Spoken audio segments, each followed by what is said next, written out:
Matthew chapter 27 and Mark chapter 15. Matthew 27. When morning came, all the chief priests and the elders of the people took counsel against Jesus to put him to death. And they bound him and led him away and delivered him over to Pilate, the governor. Then when Judas, his betrayer, saw that Jesus was condemned, he changed his mind and brought back the 30 pieces of silver to the chief priests and the elders, saying, "I have sinned by betraying innocent blood." They said, "What is that to us? See to it yourself." And throwing down the pieces of silver into the temple, he departed, and he went and hanged himself. But the chief priests, taking the pieces of silver, said, "It is not lawful to put them into the treasury, since it is blood money." So they took counsel and bought with them the potter's field as a burial place for strangers. Therefore that field has been called the field of blood to this day. Then was fulfilled what had been spoken by the prophet Jeremiah, saying, "And they took the 30 pieces of silver, the price of him on whom a price had been set by some of the sons of Israel, and they gave them for the potter's field, as the Lord directed me."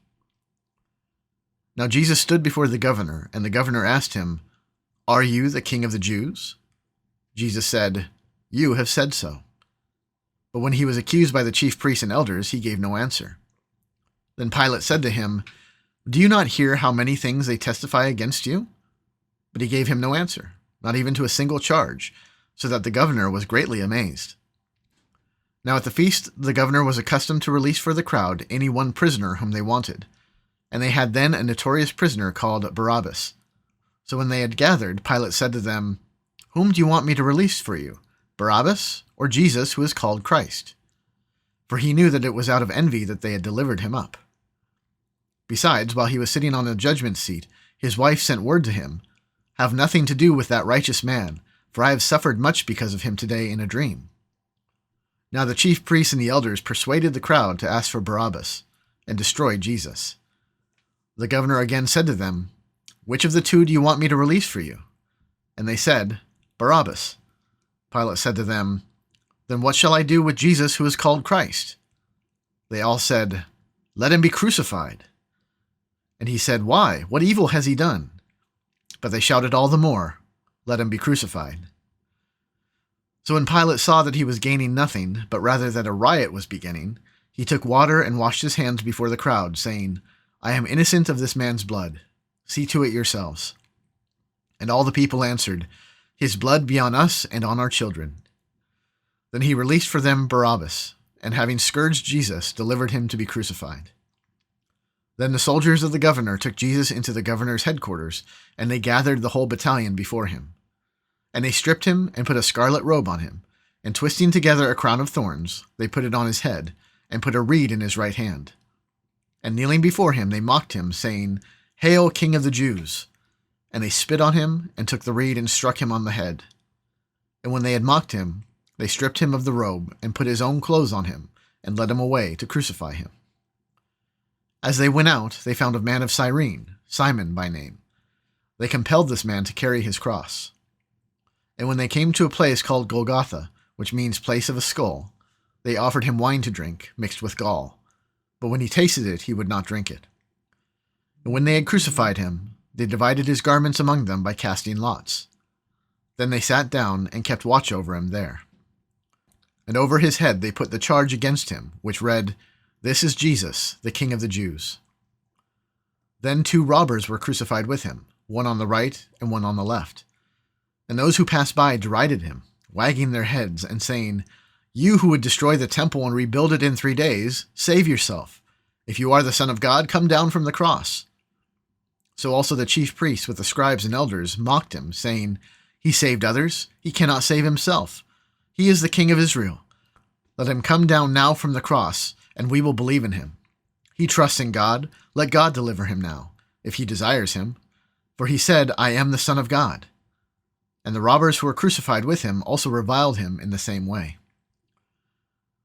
Now from the 6th hour there was darkness over all the land until the 9th hour. And at about the 9th hour Jesus cried out with a loud voice, saying, "Eli, Eli, lema sabachthani," which is, my God, why have you forsaken me?" And some of the bystanders hearing it said, "This man is calling Elijah." And one of them at once ran and took a sponge, filled it with sour wine, and put it on a reed and gave it to him to drink.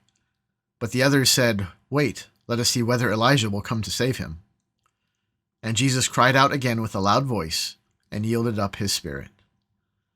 And behold, the curtain of the temple was torn in two from top to bottom, and the earth shook, and the rocks were split. The tombs were also opened, and many bodies of the saints who had fallen asleep were raised.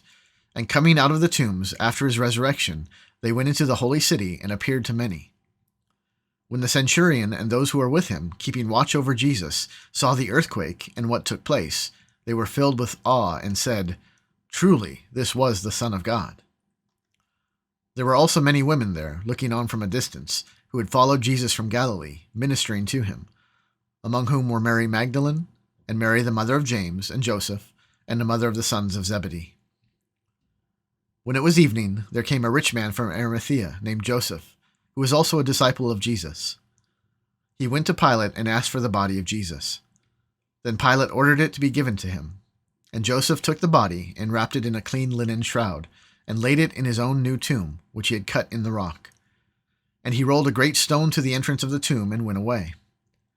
Mary Magdalene and the other Mary were there, sitting opposite the tomb. The next day, that is, after the day of preparation, the chief priests and the Pharisees gathered before Pilate and said, "Sir, we remember how that impostor said, while he was still alive, 'After 3 days I will rise.' Therefore order the tomb to be made secure until the third day, lest his disciples go and steal him away and tell the people, 'He has risen from the dead,' and the last fraud will be worse than the first." Pilate said to them, "You have a guard of soldiers.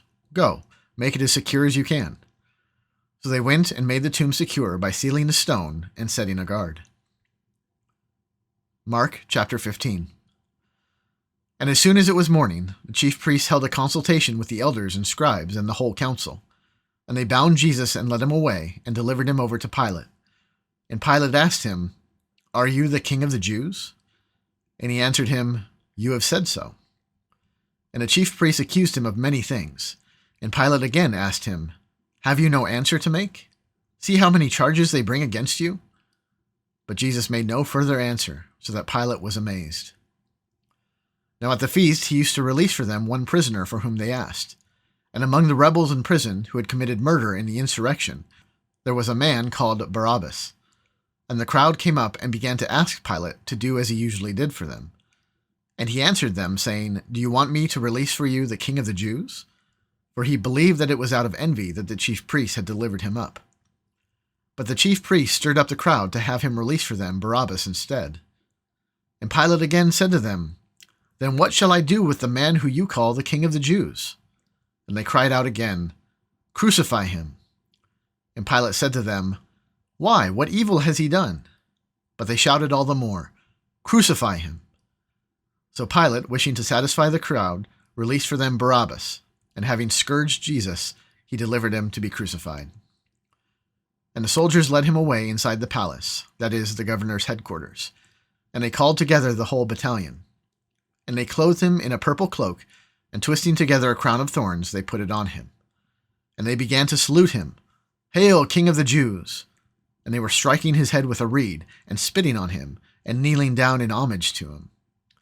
And when they had mocked him, they stripped him of the purple cloak, and put his own clothes on him, and they led him out to crucify him.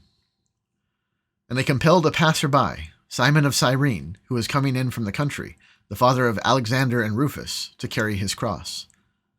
And they brought him to the place called Golgotha, which means place of a skull. And they offered him wine mixed with myrrh, but he did not take it.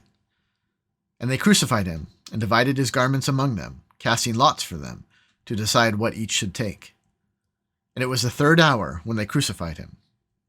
And the inscription of the charge against him read, "The King of the Jews." And with him they crucified 2 robbers, one on his right and one on his left.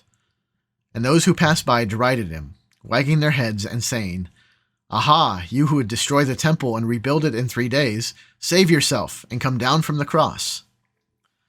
So also the chief priests with the scribes mocked him to one another, saying, "He saved others, he cannot save himself. Let the Christ, the King of Israel, come down now from the cross, that we may see and believe." Those who were crucified with him also reviled him. And when the 6th hour had come, there was darkness over the whole land until the 9th hour. And at the 9th hour Jesus cried with a loud voice, Eloi, Eloi, lema sabachthani, which means, my God, why have you forsaken me? And some of the bystanders hearing it said, Behold, he is calling Elijah. And someone ran and filled a sponge with sour wine, put it on a reed, and gave it to him to drink, saying, Wait, let us see whether Elijah will come to take him down. And Jesus uttered a loud cry and breathed his last. And the curtain of the temple was torn in two from top to bottom. And when the centurion who stood facing him saw that in this way he breathed his last, he said, Truly, this man was the Son of God. There were also women looking on from a distance, among whom were Mary Magdalene, and Mary the mother of James the younger and of Joseph, and Salome. When he was in Galilee, they followed him and ministered to him, and there were also many other women who came up with him to Jerusalem. And when evening had come, since it was the day of preparation, that is, the day before the Sabbath, Joseph of Arimathea, a respected member of the council, who was also himself looking for the kingdom of God, took courage and went to Pilate and asked for the body of Jesus. Pilate was surprised to hear that he should have already died. And summoning the centurion, he asked him whether he was already dead. And when he learned from the centurion that he was dead, he granted the corpse to Joseph. And Joseph bought a linen shroud, and taking him down, wrapped him in the linen shroud, and laid him in a tomb that had been cut out of the rock. And he rolled a stone against the entrance of the tomb. Mary Magdalene and Mary the mother of Joseph saw where he was laid.